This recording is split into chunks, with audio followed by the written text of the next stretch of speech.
Bapa, terima kasih, kami bersyukur Engkau Allah yang setia dalam hidup kami. Kami taruh semua ketakutan dan kekhawatiran kebimbangan kami di dalam tangan-Mu. Sebab Engkau Allah yang Maha Kuasa, yang sanggup melakukan lebih dari apa yang kami pikirkan. Terima kasih. Sebentar kami akan duduk diam untuk mendengarkan isi hati-Mu. Mari Roh Kudus Engkau bekerja di tengah-tengah kami. Jamah setiap kami, lawat setiap kami. Urapi hamba-Mu, basuh hamba-Mu dengan kuasa darah Yesus. Lawat umat-Mu, berkati umat-Mu. Berkaryalah di tengah-tengah ibadah ini. Di dalam nama Tuhan Yesus. Dan perasaan doa kami. Haleluya. Mari semua katakan amin. Puji kita beri kemuliaan untuk Tuhan Yesus. Silahkan kembali duduk. Bapak Ibu Tuhan. Shalom. Ada sukacita. Haleluya. Terima kasih buat WL, pemain musik, singer yang telah membawa kita dalam hadirat Tuhan. Haleluya. Terima kasih Gio buat permainan keyboardnya. Gak gemuk-gemuk. Haleluya. Ya, saya akan sampaikan firman Tuhan. Kita diubah untuk menjadi serupa dengan gambarannya. Haleluya. Ya, tahun 2020 adalah tahun dimensi yang baru. Yuk kita katakan bersama-sama. Tahun 2020. Tahun 2020 adalah tahun dimensi yang baru. Amin. Katakan dimensi yang baru. Dimensi yang baru adalah ukuran, ya, takaran yang lebih baik lagi yang akan Tuhan berikan dalam hidup kita. Amin. Kapasitas yang lebih besar lagi.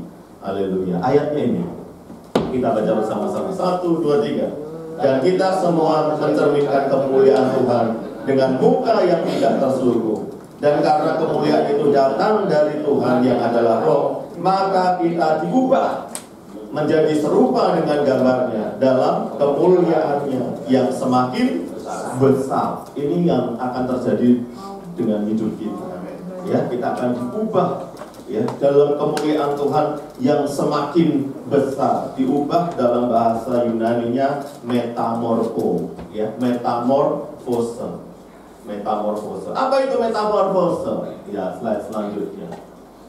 Metamorfose diubah. Ya, itu seperti contohnya perubahan dari ulat menjadi kupu-kupu. Ulat itu binatang yang banyak dihindari, binatang yang mendatangkan kerugian. Karena kerjaan ulat apa? Makan. Ya. Selama ulat itu kerjaannya cuma makan, ya, kemangga besar makan, pagi momen makan, anak abang makan, kemangga dua makan, ya. Bingung dia, hari ini gue makan siapa ya, gitu. Jadi makan aja, ya. Itu ulat. Dan nggak ada tuh kita yang main-main sama ulat gitu, nggak ada. Ulat taruh di tangan, ditiup-tiup gitu, nggak ada tuh, saudara. Ya, karena ulat binatang yang menjijikkan. Gitu. Banyak orang menghindari. Nah, tapi ulat gak selamanya jadi ulat. Kemudian dia berubah. Nah, proses berubah ini dinamain metamorfose. Ya, perubahan dari ulat menjadi kupu-kupu. Waktu ulat itu sudah menjadi kupu-kupu, apa yang dilakukan kupu-kupu? Kupu-kupu itu kerjaannya adalah membantu, bermanfaat, berfaedah. Dan kupu-kupu itu banyak dikejar orang. Wah, anak kecil terutama itu pengen penasaran, pengen pegang bulunya kayak apa ya, kok warnanya bagus sekali gitu. Nah itu dia. Roma 12 ayat kedua berkata, dan janganlah kamu menjadi serupa dengan dunia ini, tetapi berubahlah oleh pembaruan budimu. Ya, berubah oleh pembaruan budimu dalam bahasa Yunani-nya anakainosis, sehingga kamu dapat membedakan manakah kehendak Allah, apa yang baik, yang berkenan kepada Allah, dan yang sempurna. Ya, anakainosis itu punya pengertian gini, nggak cuma luarnya yang diubah, tetapi dalamnya juga diubah. Wow. Karena kalau luarnya bisa diubah, luarnya saja yang berubah itu tidak metamorfose. Ya, itu namanya pakai topeng. Ya, itu namanya serigala berbulu domba. Ya, luarnya domba, tapi waktu dibuka dalamnya serigala. Jadi cuma luarnya. Tetapi ini enggak. Berubahlah oleh pembaruan budimu, anakainosis. Berubah. Semuanya, dalamnya juga berubah. Sehingga 2 Korintus 5 ayat 17 berkata, jadi siapa yang ada di dalam Kristus, ia adalah ciptaan yang baru. Yang lama sudah berlalu, sesungguhnya yang baru sudah datang. Haleluya. Sekarang ku adalah ciptaan baru, dan ku hidup dalam keselamatannya. Tak ada kutuk mengikatku, puji Tuhan. Amin. Tahu lagu itu? Sekarang ku adalah ciptaan baru. Saya memang gak undang Gio, biar Gio merasa berdosa. Dan ku hidup dalam keselamatannya. Tak ada kutuk mengikatku, puji Tuhan. Amin. Kalau ini kita adalah ciptaan yang baru. Haleluya. Katakan, saya adalah ciptaan yang baru. Kawal sebelah kanan kirinya, kamu juga. Haleluya. Ulet nggak ada di sini, ulet adanya di luar. Yang banyak daun. Haleluya. Nah, berbicara tentang perubahan, ya, kita akan cek kita ini sebenarnya masih ulet, setengah ulet, atau udah kupu-kupu. Kita ini sudah ciptaan yang baru belum dalam Tuhan? Nah, kita akan cek itu bareng-bareng. Yang pertama kita lihat, kita katakan yang pertama adalah perubahan karakter. Haleluya. Apakah karakter kita sudah berubah? Pasti bilang sudah. Oke. Apa namanya? Contoh karakter yang sudah berubah, dia kelihatan dari perkataannya. Amsal 18 ayat 21 berkata gini, hidup dan mati dikuasai lidah, siapa suka menggemakannya akan memakan buahnya. Jadi ingat, waktu karakter kita berubah terlihat dari perkataan kita. Ya, apa yang kita katakan? Tahun Yahudi tahun 2020 adalah tahun P, tahun perkataan. Di tahun ini kita harus banyak memperkatakan firman Tuhan.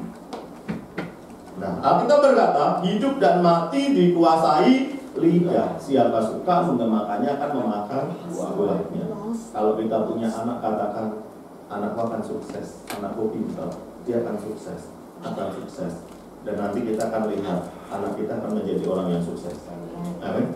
Waktu kita punya suami kita sakit, katakan, pasti sembuh. Dan anak kita akan sembuh, suami kita akan sembuh. Kalau kita punya istri yang cerewet,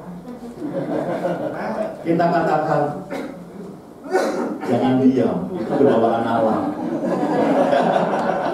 Jadi bijaksana. Kan Alkitab bilang, istri itu harus bijaksana. Katakan, bijaksana. Istri itu akan menjadi bijaksana. Dan istri kita akan diubah. Dia perkataannya penuh dengan hikmah, bijaksana, akan memagari suaminya dari wewe gombel yang ada di sini.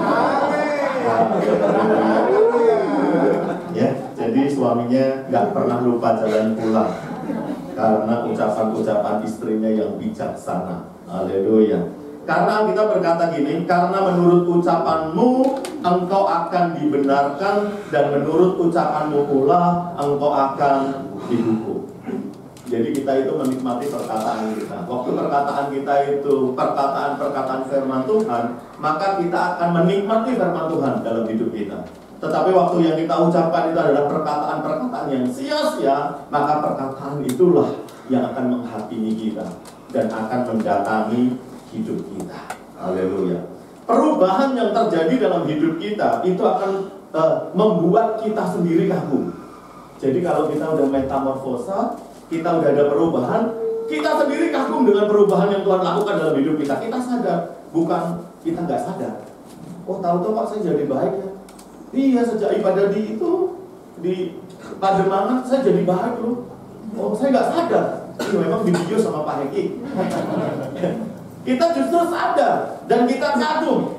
Kalau dulu saya itu gampang takut, kalau dulu saya gampang tersinggung, kalau dulu saya mengeluarkan kata-kata yang semaunya saya, kata-kata yang jelek, kata-kata yang kasar, kata-kata yang keras, kata-kata yang menyakiti orang. Tetapi kok sekarang saya susah untuk berkata kata-kata yang gak baik ya? Kok saya susah mengeluarkan kata-kata yang mengutuk orang, menyakiti orang? Kenapa sekarang saya jadi susah untuk berkata-kata? Saya nggak punya kosakata jelek dalam mulut saya, atau minimal kosakata jelek dalam mulut saya sudah berkurang. Wow, itu namanya ada perubahan. Kalau dulu masih suka ngomong dikit-dikit monyet sampai sekarang masih monyet, belum berubah, masih tetap. Kalau dulu masih suka ngomong brengsek sampai sekarang masih brengsek, masih belum berubah. Karena orang yang berubah karakter itu kelihatan dari apa yang dikatakannya. Amin.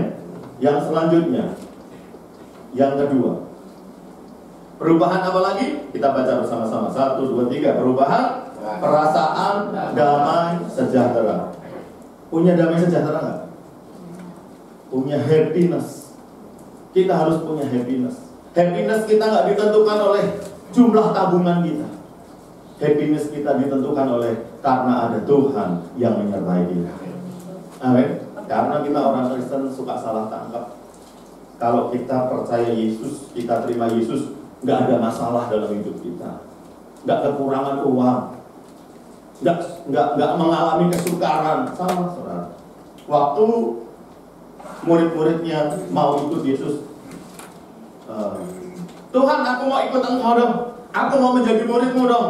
Dan ini yang dikatakan Yesus, Lukas 9 ayat 58. Dikatakan gini, kita baca bersama-sama. 1, 2, 3. Serigala mempunyai liang dan burung mempunyai sarang, tetapi anak manusia tidak mempunyai tempat untuk meletakkan kepalanya. Wow. Ini yang dikatakan Yesus. Kalau mau kaya, ikutlah Bill Gates. Kalau mau kaya, ikutlah Jack Ma. Bukan Jet Li. Kalau mau kaya, ke Gunung Kawi, kaya. Anak sebelah dikorbanin, jangan anak sendiri.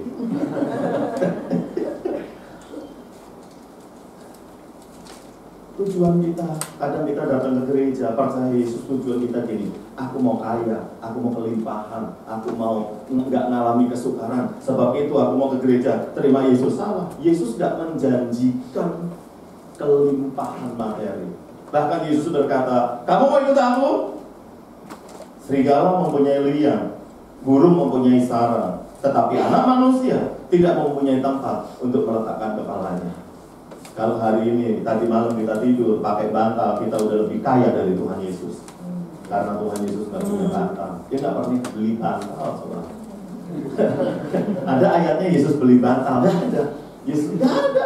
Untuk meletakkan kepalanya pun dia nggak punya. Yesus nggak menjanjikan materi dalam hidup kita. Ya, jadi mari kita benahi cara pandang kita waktu kita ikut Tuhan. Bahkan Yesus lebih kaya, serigala lebih kaya daripada Tuhan Yesus, burung lebih mapan daripada Tuhan Yesus. Yesus nggak menjanjikan kemapanan. Yesus menjanjikan kalau kita percaya Yesus, kita akan masuk surga. Itu yang dijanjikan Yesus. Ya, nah, perasaan damai sejahtera ini harus kita miliki. Sebab itu adalah bukan penyertaanmu sempurna, rancanganmu penuh damai, aman dan sejahtera, walau di tengah badai. Ya kan? Naik bajai itu aman, sejahtera. Di tengah badai bisa aman, sejahtera. Ada di sini yang hari ini lagi di tengah badai hidupnya. Kalau di tengah badai, penyertaan Tuhan itu tidak pernah berakhir dalam hidup kita. Sebab itu kita harus tetap bersyukur, kita harus tetap damai sejahtera. Karena shalom, damai sejahtera yang ada dalam hidup kita tidak gitu ya, dipengaruhi oleh apa yang kita miliki, tidak dipengaruhi oleh apa yang ada di dunia ini, hati kita tidak terpikat kepada Dia, tidak terikat kepada Dia. Hati kita hanya terikat kepada Yesus. Waktu kita tidak terikat sama dunia, maka kita bisa tidak memiliki iri hati, tidak memiliki ketakutan dalam hidup kita. Hidup kita akan dilingkupi damai sejahtera. Haleluya. Yang selanjutnya, yang ketiga, kita baca. Yang ketiga, perasaan tidak takut menghadapi apapun. Wah, tadi perasaan damai sejahtera, sekarang tidak takut menghadapi apapun. Siapa lagi nggak takut, saudara? Kenapa? Karena kita percaya Yesus. Jadi perasaan tidak takut menghadapi apapun. Anak muda, jangan takut menghadapi masa depanmu. Masa depanmu cerah bersama dengan Tuhan. Amin. Orang-orang tua, jangan takut, berani aja. Ya? Jadi orang harus katakan berani. Amin. Jangan kiasu. Kiasu apa? Takut kalah. Kiasu. Jadi orang kok kiasu, takut kalah. Katakan, aku nggak takut kalah. Amin. Ini ayatnya ada. Abraham itu nggak takut kalah. Waktu keponakannya ditawan oleh Raja Kedorlaomer. Raja Kedorlaomer adalah raja yang memiliki kekuatan yang besar waktu itu, paling besar. Yang ditawan siapa? Keponakannya. Dihadapin, saudara. Dilabrak itu Kedorlaomer. Dia ngajak pembantu-pembantunya yang biasa hadapin beruang, yang biasa jaga dombanya, hadapin perampok. Kali ini kita akan hadapi kekuatan yang besar. Disamperin, saudara, Kedorlaomer. Dan saudara tahu, Abraham sanggup mengalahkan Kedorlaomer. Karena apa? Dia nggak takut. Amin. Jangan kiasu. Orang kalau dikiasu itu disambung pasti jadi kiasi. Takut mati. Amin. Saudara mau punya anak kiasu, kiasi. Aduh, itu cuma di rumah main game terus kerjanya. Suruh kerja takut. Takut nggak diterima, takut kalah, takut nanti nggak bisa. Ini gimana? Takut, saudara. Saudara, Tuhan kita ajaib, Tuhan kita berkuasa. Abraham nggak kiasu, dia nggak kiasi, dia berani karena dia tahu siapa Tuhannya. Amin. Dia percaya siapa Tuhannya. Saudara, ada pelayanan jemaat ya. Bagian pelayanan jemaat usianya sudah 70 tahun. Dia hatinya untuk pelayanan jemaat. Jadi nenek-nenek yang udah nggak bisa ke gereja gitu ya, sama dia dikunjungi, didoain, diajak perjamuan. Nah, tetapi dia ada jeleknya. Dia suka laporan sama saya, Pak, ibu ini Pak, saya kunjungi. Aduh Pak, keadaannya udah payah Pak. Kayaknya dia 3 hari, sebentar lagi udah mati itu.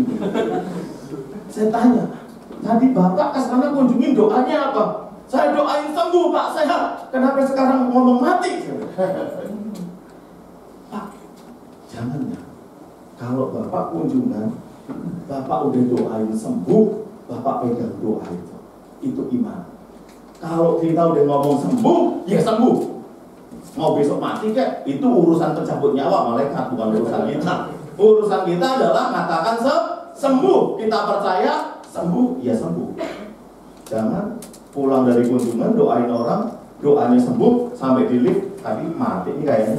2 hari lagi pasti mati. Nah, kalau gitu doa mati tadi di dalam. 2 hari mati di dalam. Dia tidak mungkin. Berapa banyak kita suka begitu? Kita suka percaya, berdoa tapi nggak percaya. Kita doa nih, aku pasti, ya kan? Aku pasti keterima di kerjaan ini. Aku pasti dapat kerjaan. Tetapi kita, nggak dapat kerjaan. Pasti nggak ada yang mau terima saya. Pasti loh. Kenapa engkau beda dengan apa yang kau doakan dan apa yang kau ucapkan? Kita harus sinkron. Kita harus percaya sama Tuhan. Apa yang kita ikat di bumi terikat di surga. Apa yang kita lepas di bumi terlepas di surga. Amin. Doa itu harus percaya. Jangan berubah. Kalau doa dapat, dapat. Jangan kita udah doa, Tuhan, aku pasti dapat Tuhan, aku pasti bisa. Kemudian kita, aduh pasti nggak bisa. Aku juga nggak yakin, bisa nggak ya? Kayaknya Tuhan nggak tolong juga nggak apa-apa kok. Kalau nggak bisa pun saya tetap hidup, tetap tinggal di Pademangan, tetap bisa nggak. Duh, kenapa begitu? Kenapa begitu? Bukankah kita harus memegang iman kita, kepercayaan kita? Kalau kita sudah doa, percaya, dan apa yang kita percayai, itulah yang akan kita nikmati dalam hidup kita. Amin. Nggak takut karena kita percaya. Karena ini di Pademangan saya tambah satu bonus. Kalau udah kiasi, orang ini payah sekali. Ini istilah Singapura. Biasanya langsung kiabu. Ya, kiabu. Takut sama istri. Nah, itu. Karena orangnya memang penakut. Ya. Tapi di sini saya lihat gak ada yang kiabu. Pak Hengki sangat berani. Menghormati istrinya iya, tetapi takut sama istri enggak. Ya. Haleluya. Enggak usah, itu bukan rema Pak Hengki ya. Oke. Yang selanjutnya, yang keempat, kita baca bersama-sama. 1, 2, 3. Perasaan mengasihi Allah yang begitu kuat. Orang yang sudah metamorfosa, orang yang sudah mengalami perubahan, dalam hatinya ada ini nih. Perasaan mengasihi Allah yang begitu kuat. Kalau saudara cuma biasa-biasa saja, saudara belum mengalami perubahan. Tapi kalau saudara ada perasaan, saya pengennya nyembah Tuhan, saya pengennya menyenangkan hati Tuhan, saya pengennya nyari hadirat Tuhan, ada perubahan dalam hidup. Engkau mengalami metamorfosa. Engkau sekarang rindu, memiliki, mengasihi Allah lebih dari segalanya. Bahkan Mazmur 84 ayat yang ke-10 berkata, kita baca sama-sama, 1, 2, 3. Sebab lebih baik 1 hari di belakangmu daripada 1000 hari di tempat lain. Lebih baik berdiri di ambang pintu rumah Allahku daripada diam di kemah orang fasik. Dia sangat haus akan hadirat Tuhan, sangat merindukan hadirat Tuhan, seperti rusa yang merindukan air. Sampai-sampai dia kalau pergi ke Starbucks, walaupun semuanya ditraktir sama teman, kalau teman-teman itu teman-teman yang melecehkan firman, teman-teman yang nggak percaya firman, dia nggak nyaman tinggal di sana. Dia lebih baik, saya lebih baik di gereja Pademangan dikasih air putih daripada kopi Starbucks tapi dengan orang fasik. Amin.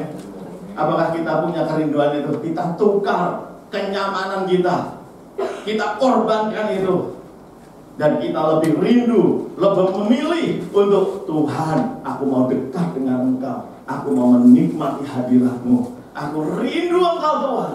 Wow, luar biasa. Amin. Miliki perasaan ini. Bahkan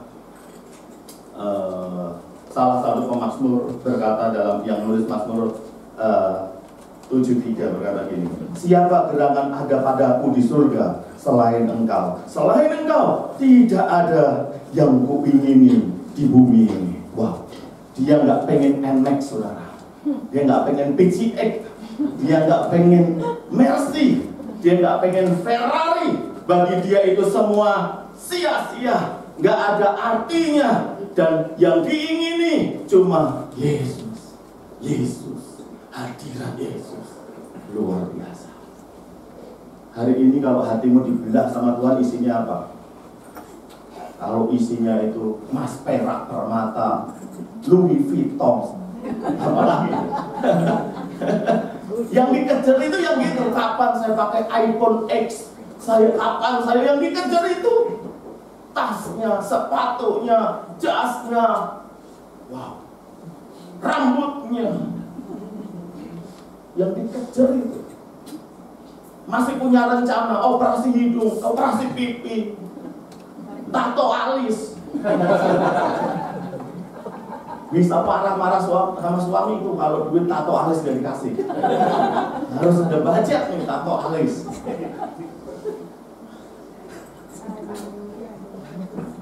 Itu yang ada dalam hatinya. Kalau kita masih punya hati kayak gitu, kita belum mengalami metamorfosa. Metamorfosa itu kita memiliki hati yang baru. Tujuan hidup kita beda. Kita menjadi terang, kita menjadi garam. Mulut kita nggak tahan untuk tidak menceritakan Yesus kepada orang-orang di sekitar kita. Mulut kita nggak akan tahan untuk kita nggak bersaksi, menyampaikan kebaikan Tuhan kepada orang-orang yang kita temui dalam hidup kita. Dan kita punya kerinduannya Yesus, kita punya hatinya Yesus, kita punya tujuannya Yesus, yaitu apa? Supaya semua orang diselamatkan. Haleluya. Ini namanya perasaan mengasihi Allah.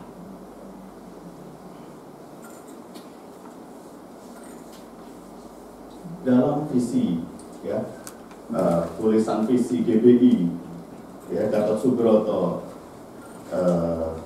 New Dimension, itu ada 2 ayat. Yang satu Korintus yang tadi kita baca, yang satu itu Ulangan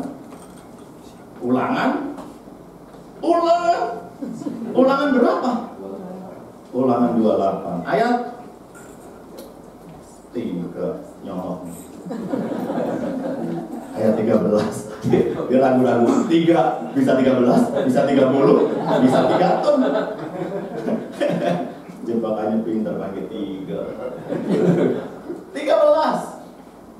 Apa? Engkau akan jadi kepala, bukan ekor. Waktu kita baca engkau akan jadi kepala, pikiran kita apa?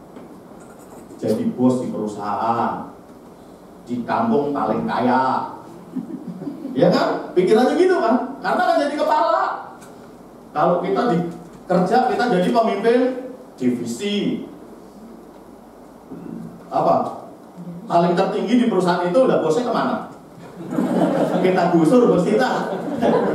Pak, firman Tuhan berkata akan jadi kepala. Bapak mikir dulu lah.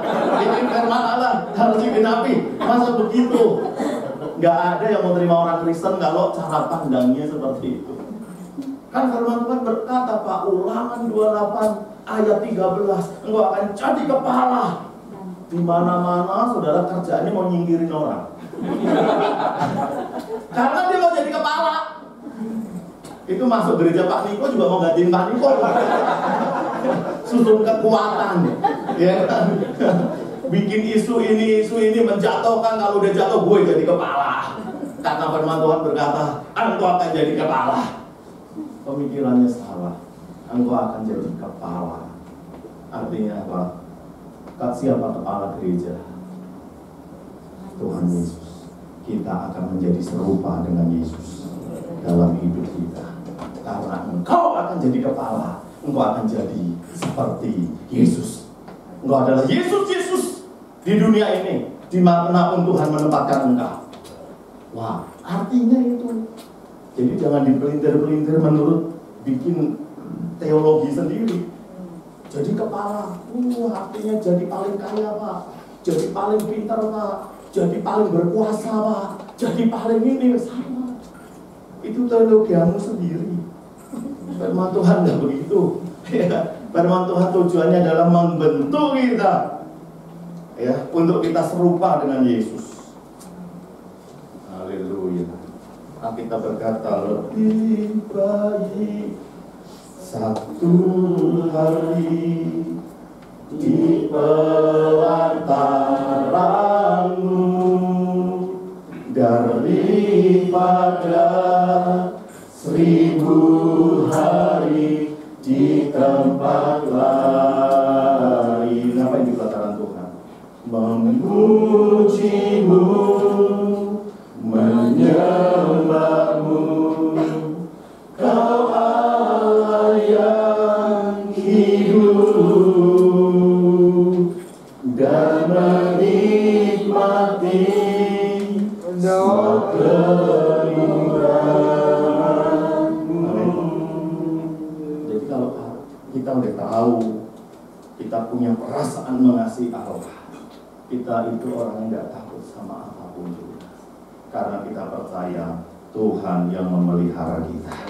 Haleluya. Yang terakhir, ini puasa. Harusnya saya bisa sampai jam 1. Saya Ya, kalau puasa kan langsung terakhir. Kalau nggak puasa itu pikirannya bakmi. Terakhir nih, gue balas dendam nih. Tadi muji-muji Tuhan udah capek, firman-Nya Tuhan panjang lagi. Gue mau makan bakmi, gitu kan. Tetapi saya kalau lagi puasa enggak. Kita ingatnya Tuhan kalau terakhir mau menyembah Tuhan. Haleluya. Yang kelima, yang terakhir kita baca bersama-sama. 1, 2, 3. Memiliki kesadaran dan penghayatan bahwa bumi ini bukan rumah kita. Bumi ini bukan rumah kita. Haleluya. Bumi ini adalah produk yang gagal, bukan Allah yang gagal, tetapi bumi ini adalah produk yang gagal. Sehingga Tuhan berjanji kita akan dibawa di langit dan bumi yang baru. Sebab itu kita jangan terikat sama bumi ini. Kita jangan pengen tinggal di sini terus. Emang dunia ini menarik kita. Kita ditawarin rumah. Pak, beli dong. Di mana? Di pondok aja, Pak. Namanya Pondok Indah, Pak. Supaya kita betah di sana. Pak, beli rumah, Pak. Ini pinggir pantai, Pak. Pantai Indah Kapok. Ada nggak pantai Sengsara Kapok beli di sana? Supaya kita nyaman. Nggak ada. Pantai Indah Kapok. Di Bekasi ada bumi apa? Ada harapan indah. Apakah yang tinggal di sana harapannya indah semua? Itu kan harapan palsu kan, di PHP-in sama yang jualan kan. Nih harapan indah itu cuma Yesus, nggak ada yang lain. Amin. Kenapa Pak perumahan bikin nama yang begitu-begitu? Supaya kita tertarik, supaya kita maunya diam di sana selamanya. Salah. Jangan terpikat sama yang begitu-begitu. Kita harus gini, Tuhan aku nggak betah di sini, aku mau di surga. Aku nggak betah Tuhan di sini, aku maunya diam sama Engkau. Sebab itu Paulus berkata gini, bagiku hidup adalah mati, dan bagiku hidup adalah Kristus, dan kalau mati untung. Bukan putus asa, bukan karena habis ditipu, bukan. Kan di sini ada ya. Kalau habis ditipu, aduh saya maunya mati aja, karena apa-apa udah gak punya, itu putus asa. Ya, ini bukan karena itu. Habis diputusin ceweknya langsung, aduh aku mau mati aja Pak Hengki. Kenapa? Aduh aku habis diputusin. Tenang aja. Diputusin cowok, diputusin cewek, gak usah takut. Mati 1, tumbuh 1000. Kalau sama yang ini putus artinya belum jodoh. Kalau belum jodoh artinya belum terbaik. Kalau sudah terbaik pasti sampai ke pelaminan dalam ikatan yang kudus. Amin. Jadi jangan baru putus udah bawaannya langit runtuh lah.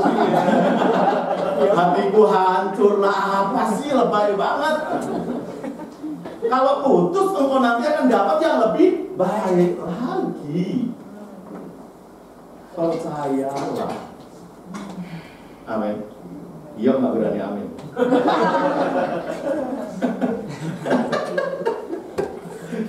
Takut diomelin gitu.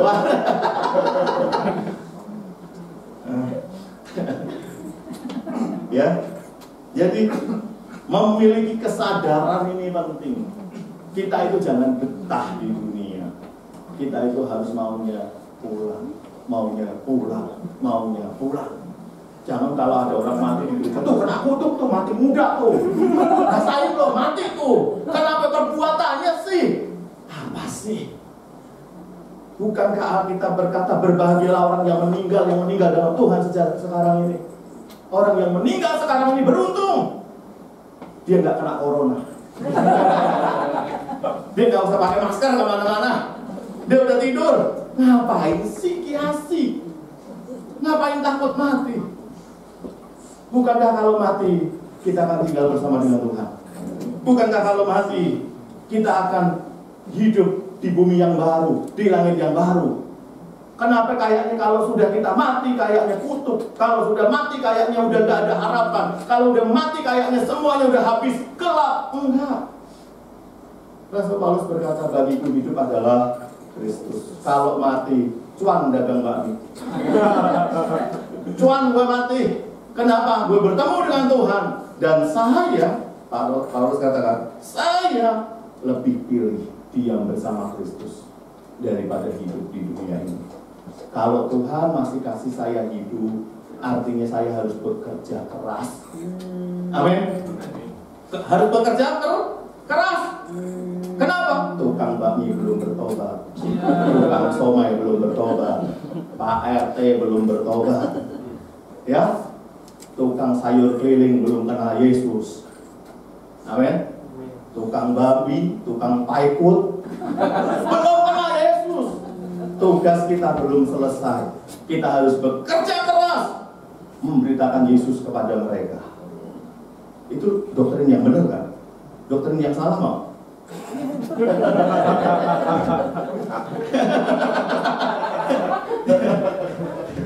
Ya, jangan. Nanti kalau saya kasih doktrin yang salah, malah yang didengar yang salah.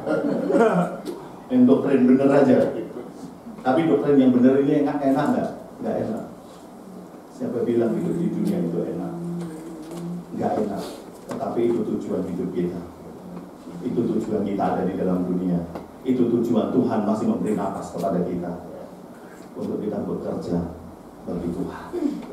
Haleluya. Yang nanti dikatakan amin. Amin. Haleluya. Nanti disambung cerita lucu sama Ko Hengki. Saya udah jam 10 ya. Saya undang pemain keyboard. Hidupku menggenapi firman-Mu, tanda mujizat sertai tiap langkahku. Kau bersamaku di dalamku, jadi bukti kebesaran-Mu. Hidupku menggenapi firman-Mu, tanda mujizat sertai tiap langkahku. Kau bersamaku di dalamku, jadi bukti kebesaran. Kita akan bernyanyi dari awal. Tuhan Engkau, Tuhan Kau sempurna dalam rencana-Mu dan karya-Mu. Ku serahkan hidupku, pulihkan dengan Roh-Mu. Tuhan Kau sempurna dalam rencana-Mu dan karya-Mu. Ku serahkan. Mari Bapak Ibu Saudara sambil makin berdiri. Murnikan dengan Roh-Mu. Hidupku menggenapi firman-Mu, tanda mujizat sertai tiap langkahku. Kau bersamaku di dalamku, jadi bukti kebesaran. Ada sesuatu lebih keras lagi. Menggenapi firman-Mu, tanda mujizat sertai tiap langkahku. Kau bersamaku di dalamku, jadi bukti kebesaran. Jadi bukti kebesaran-Mu. Jadi bukti kebesaran-Mu.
mengajari kami terus, untuk kami mengetahui, memahami apa yang kami harus lakukan dalam hidup ini.